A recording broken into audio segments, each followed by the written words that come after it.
Hello friends, welcome back to my channel Prayagraj की प्रज्ञा।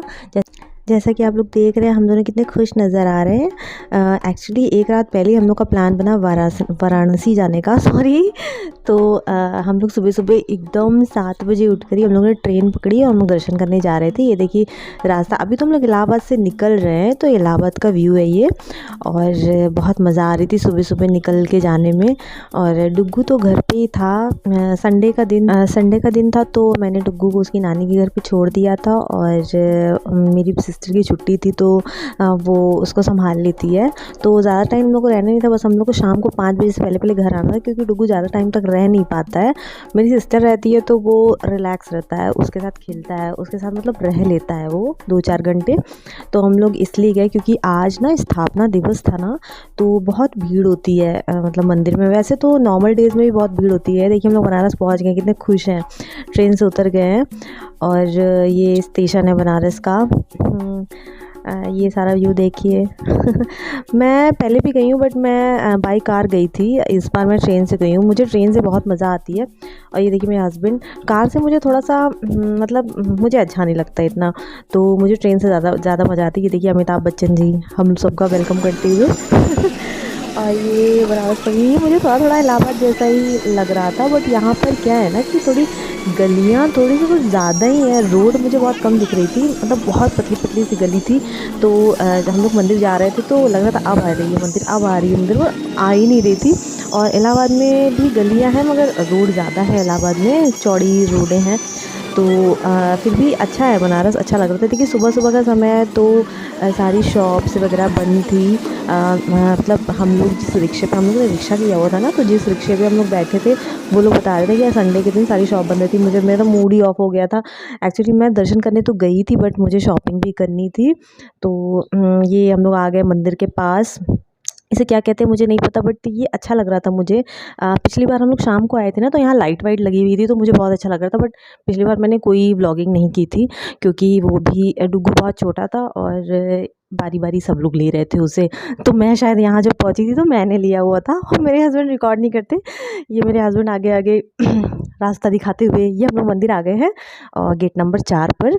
और ये मेरे हस्बैंड फ़ोन लगाते हुए हमेशा फ़ोन पर ही रहते हैं। कभी भी इनके पास टाइम नहीं होता है। इनके पास सब कुछ है, इनके पास बस टाइम नहीं है। टाइम की बहुत ज़्यादा कमी होती है।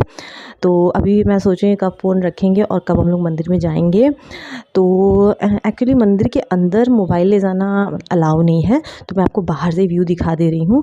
ये देखिए मंदिर एकदम मंदिर के अंदर नहीं है, ये मंदिर के बाहर, यानी यहाँ पे मोबाइल वगैरह सब कलेक्ट किया जाता है। ये सब देखिए मंदिर की स्थापना दिवस है। देखिए फूलों से एकदम डेकोरेशन चल ही रहा था, जब हम लोग गए तो चल ही रहा था। तो भीड़ देखिए आप, बस ऐसा लग रहा है पूरा बनारस ही उमड़ पड़ा हो। और एक तो बनारस की पब्लिक, ऊपर से संडे, नहीं सॉरी सीरियल बाय बोलते हैं। एक तो संडे, ऊपर से स्थापना दिवस। और संडे को मुझे लगता है बनारस के लोग संडे को ज़्यादा आते होंगे, क्योंकि नॉर्मल डेज़ पे तो मुझे नहीं लगता इतनी ज़्यादा भीड़ बनारस के लोगों की होती होगी। तो संडे को बनारस के लोग, ऊपर से बाहर के लोग। ये देखिए मैं शो ऑफ करते हुए अपना सूट दिखाते हुए, ये न्यू है, ये मैंने ऑनलाइन मंगाया था। तो ये मेरे हस्बैंड देखिए जाते हुए। और भीड़ ही भीड़ थी, हम लोग को समझ में नहीं आ रहा था हम लोग किस लाइन में लगे हैं।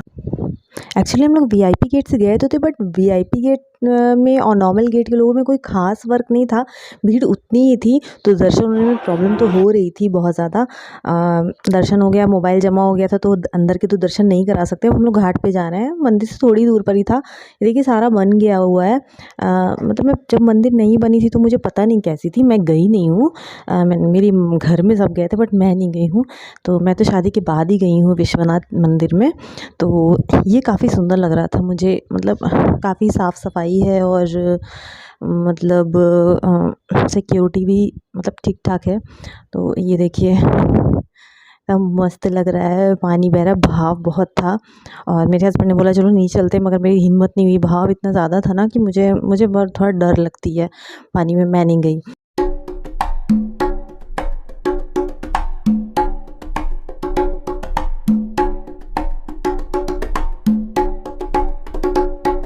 मेहरारू के साथ हम गदौलिया से बाटी चोखा रेस्टोरेंट जाते हैं। बनल रही रौरा सबन हमारे साथ बने रहिए। ये देखिए इनको, ये मुझे भोजपुरी सिखा रहे थे, बोल रहे थे कुछ अलग बोलूँ। अब मैं कैसे बोलूँ, मुझे आती ही नहीं भोजपुरी, तो मैं बोलूँ कैसे? तो मैंने बोला आप ही बोल दीजिए। तो उन्होंने बोला अच्छा लगा मुझे, कभी वो इस तरह से मतलब वीडियो में आते नहीं हैं और ना वो कुछ ज़्यादा बोलते हैं। फ़र्स्ट टाइम उन्होंने लगता है मुझे बात की है ऐसे, तो अच्छा लग रहा है मुझे। तो ये देखिए हम लोग बाटी चोखा रेस्टोरेंट पहुँच गए हैं और ये उम्मीद नहीं थी कि ये इतना ज़्यादा ट्रेडिशनल होगा। मतलब मुझे ये उम्मीद नहीं थी। एक्चुअली इलाहाबाद में भी है बट ऐसा नहीं है। तो मुझे लगता है कि बनारस में ही इसकी मेन, मुझे लग रहा है इसका मेन जो फ्रेंचाइज़ी बनारस से ही ली जाती है। तो देखिए कितना ज़्यादा अच्छा लग रहा था। मैं पता है यहाँ खाने का मैं देखने ज़्यादा गई थी, मैंने सुना था कि बनारस में ही मेन बाटी चोखा रेस्टोरेंट है, तो वो काफ़ी सुंदर है और वहाँ पर सब कुछ बहुत ही ऑथेंटिक तरीके से बनता है। ये देखिए चना पिस रहा है, मसाले कूटे जा रहे हैं और ये बाहर ये देखिए ऊपर जा रहे हैं। काफ़ी बड़ा था, मतलब बाहर की साइड भी था, ये अंदर की साइड का है। ये देखिए कुछ भी चप्पल वगैरह जा पहनकर, सैंडल चप्पल जूते ये सब पहनकर जाना अलाउ नहीं था। तो ये सबसे अच्छी चीज़ थी। ये देखिए पूरा जैसे गांव में नहीं होता है, पूरा लुक वैसा ही है। और मुझे पता नहीं होता गांव में क्या होता है क्या नहीं, मुझे नहीं समझ में आ रहा मैं क्या बोलूँ, तो आप देख के समझ जाइएगा क्योंकि मैं गांव में ज़्यादा गई नहीं हूँ, तो इस वजह से। तो ये देखिए सब नीचे बैठ के खा रहे हैं। मुझे बहुत अच्छा लग रहा था ये मतलब तरीका सर्व करने का। और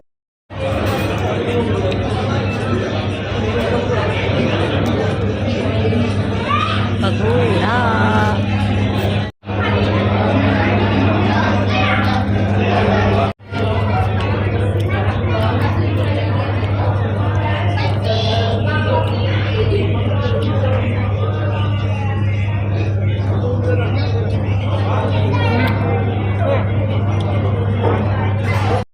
ये देखिए हम लोग को खाते समय इतना टाइम लग गया था। ये देखिए मेरे हस्बैंड भागते हुए हम लोग ट्रेन का टाइम हो गया था, हम लोग वंदे भारत से लौटना था और उसका आपको पता ही होगा। जिसको नहीं पता मैं बता देती हूँ, उनका टाइम फिक्स है। बहुत कम रेयर केस में ऐसा होता है कि वो लेट हो जाए, अदरवाइज़ मैंने कभी नहीं सुना कि वो लेट चली है स्टॉपेज से या पहुँची है स्टॉपेज पे। तो ये देखिए यह बनारस का स्टेशन, गजब की भीड़ थी। ये मेरी ट्रेन, हम लोग टाइम पे पहुँच गए थे और ये चल दिए हम लोग। घर जाने का जो सुकून होता है ना वो कहीं नहीं मिलता है। तो मैं बहुत रिलैक्स हो गई थी कि अब ट्रेन बैठ गई हूँ। तो मतलब मेन बात डुग्गू भी नहीं आया था ना हम लोग के साथ। तो हम लोग बनारस गए तो थे बट उसी के बारे में ही बातें हो रही थी, वो क्या कर रहा होगा क्या नहीं कर रहा होगा। और मतलब अच्छा नहीं लग रहा था हम लोग, इसलिए हम लोग शॉपिंग वॉपिंग नहीं की। हालाँकि आते समय शॉप्स कुछ शॉप खुल गई थी। ये देखिए ये नाश्ता बिल्कुल ही मन नहीं था। हम लोग ने इतना गले तक ठूस ठूस कर खा लिया था कि हम लोग को बिल्कुल मन नहीं करा था। सारा बैग में आया था, छोड़ा हम लोग ने कुछ भी नहीं था। ये देखो देखो हम लोग घर आ गए ना। ये कैसा बना हुआ है, देखो इसका बाल बाल। हम लोग डुग्गू को नहीं लेके गए, डुग्गू पापा बोलिए जरा सा अपनी भाषा में। ये कौन सी भाषा, हम जा रहे हैं दाढ़ी बनवाने। हम लोग घर आ गए, दर्शन बहुत अच्छे से हो गया है। अब चाय पीने जा रहे हैं। एक्चुअली तुम्हारा फोन आ रहा है। हम लोग सिर्फ खाना खाए हैं, चाय नहीं पिए हैं। अब आज चाय लेके आ गई, हम लोग मस्त चाय पियेंगे, थोड़ी देर आराम करेंगे, उसके बाद पता नहीं। तब तक के लिए ये व्लॉग अभी खत्म करते हैं। Good night, bye bye.